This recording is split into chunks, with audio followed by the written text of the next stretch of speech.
teams are strongly pursuing LaMelo Ball right now. So the price is met. He could very well be on the move. This is a developing story, potentially over the next 24, 48 hours. LaMelo has Fatase on him. What was that? The Charlotte Hornets have traded LaMelo Ball and Josh Green to the Minnesota Timberwolves in exchange for a significant return. That means Minnesota now has Anthony Edwards and LaMelo Ball, the first and third overall picks from the 2020 NBA Draft, on the same roster. Let that sink in for a second. What did we just witness? Completely out of nowhere, LaMelo Ball gets shipped to the Minnesota Timberwolves, and just like that, they transform into a genuine problem for the entire Western Conference. Nobody saw this blockbuster coming together this quickly. In today's video, we are breaking down the instant reactions from players around the league and the media, diving into some insane behind-the-scenes numbers, and examining the controversy surrounding this massive deal. You do not want to miss this one. Let's get right into it. Hornets are trading star guard LaMelo Ball and Josh Green to the Minnesota Timberwolves for Naz Reid. Whoa! 2033 unprotected first-round pick. 3 first-round pick swaps, but a huge seismic move. What happens when you pair a player who attacks the rim relentlessly with one of the most creative passers in the entire league?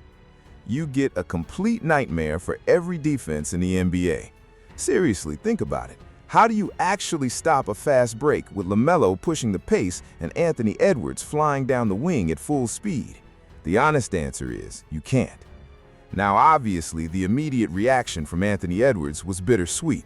He was visibly emotional about losing his longtime friend and the longest-tenured player on the Timberwolves roster, Naz Reid. But once the reality of this blockbuster deal actually set in, Ant wasted absolutely no time hyping up his new backcourt partner. He jumped straight onto social media and gave himself and LaMelo an absolutely insane new nickname. I am not sure I can read it out loud, so I will let you read it for yourself. I think it is hilarious and honestly one of the best duo nicknames we have seen in a while. Drop a comment if you think you have a better alternative, because this pairing is going to be must-watch basketball. He also officially welcomed Ball to the squad, and everything about their early exchange suggests this duo is going to be something special. Next up, we have a reaction from Agent Zero himself, Gilbert Arenas. Gil's initial take perfectly captures what we should all be expecting from this backcourt combination. We know Gil has a strong opinion on just about everything in this league, but he rarely gets this genuinely excited about a new pairing. Check out his breakdown. The Timberwolves is about to be on fire right now. You got 2 superstars. Superstars is seat fillers. You have 2 on the same team right now. Oh my God, they're about to be on fire. So right now, there's about to be a dip in the economy of North Carolina. But congratulations, baby. Moving on up.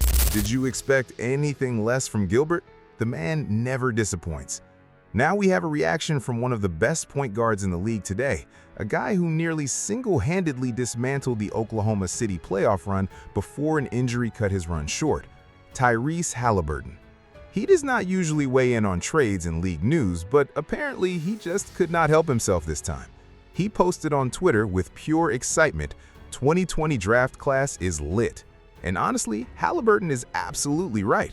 This might be the most exciting backcourt combination we have seen assembled in years. But let's take a quick look at that draft class and remind everyone of the order.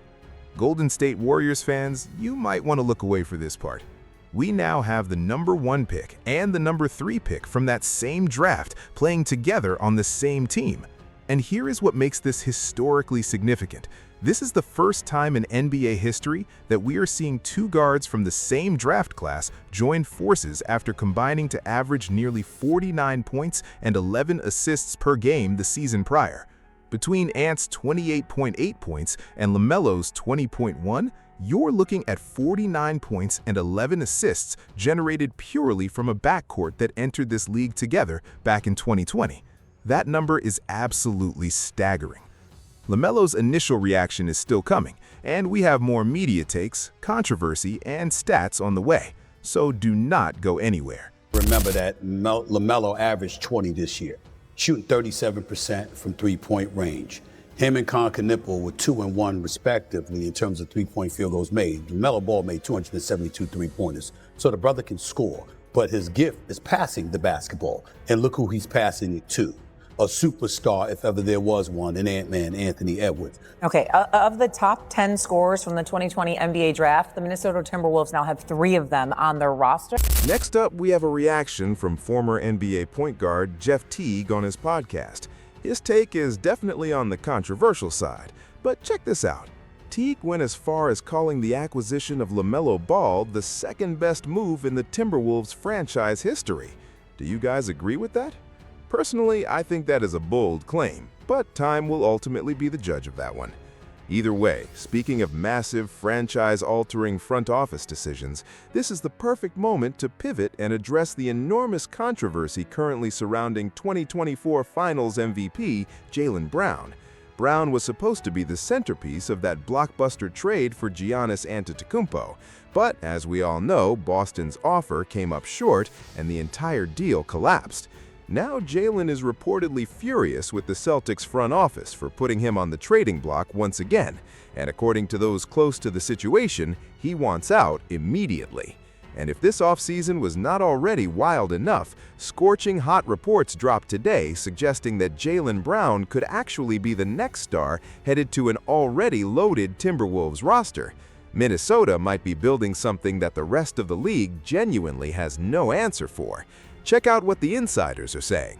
Important thing in the league right now for what's going to happen in the 26-27 season is that Boston's apparently decided that Jaylen Brown probably needs to be traded for them to be, the team that, a competitive team, because that's now going to be the next storyline. Can you imagine this trio sharing the floor? They could instantly become championship favorites in the eyes of the entire league. But let's keep the reactions coming. The next one is from NBA legend and Hall of Famer Dwight Howard, and his perspective was completely different from everyone else we have heard from so far. Rather than focusing on what Minnesota just gained, Dwight zeroed in on Naz Reid and what it means for him to be shipped off to Charlotte. And honestly, that is a fair angle to explore, because what does the other side of this deal actually look like for Reid?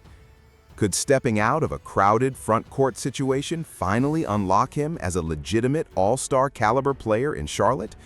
The numbers suggest the answer is absolutely yes. Despite sharing minutes with a loaded front court in Minnesota, Reid still put up 13.6 points per game and 6.2 rebounds during the 2025-26 season. When you dig into the advanced metrics, the case gets even stronger. He posted a highly efficient 56.5% true shooting percentage and has maintained a positive box plus minus across his last 3 campaigns.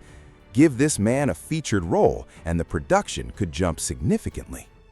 We also have a reaction from all-time NBA center DeMarcus Cousins, and his focus was not on Minnesota at all. He turned his attention to the Hornets and raised a question about Miles Bridges.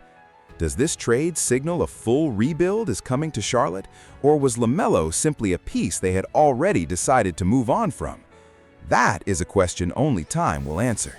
We will have to wait and see how this all unfolds. Makes sense for me on both sides. If you're Minnesota and you're not an asset-rich team, you've spent your draft picks on Rudy Gobert, on Rob Dillingham, you don't have that much maneuverability, you kind of had to do something like this because they were no chance against Oklahoma City and San Antonio the last 2 years. I know they pushed that series against San Antonio to 6 games, but that was the Wemby ejection game. It didn't really mean all that much to me. They were not good enough, so they had to take a big... And finally, we have to talk about the man at the center of it all, LaMelo Ball himself. Melo was the undisputed face of the Charlotte franchise, the guy they drafted, the guy they built around, the guy they believed would carry that organization for years to come. Getting traded out of the only NBA city you have ever known as a professional is never a clean break, and it cannot be an easy reality to process, no matter how you look at it. Of course, the internet is already doing what the internet does, and rumors are spreading in every direction, Stories about locker room conflicts, friction with the front office, massive beef with teammates. But if you cut through all the noise and focus on what is actually confirmed, sources close to LaMelo, along with reporting from Shams Charania, are telling a very different story. By all credible accounts, LaMelo Ball is genuinely excited about this fresh start and everything that comes with it. See, not the winning history for LaMelo Ball, but now you try to infuse yourself with as much talent as you can. They needed a point guard in the worst way in Minnesota, and they knew it. They were going out to try to address this need for a star player. And I think now when you spin it forward, my understanding is LaMelo Ball is very excited to go play with Anthony Edwards to try to win championship. He knows the task at hand here, the mandate when you have Anthony Edwards to try to win every single year. Those two guys, from my understanding, they're friends. They've had communication in the recent past. And whether you think Minnesota just built the most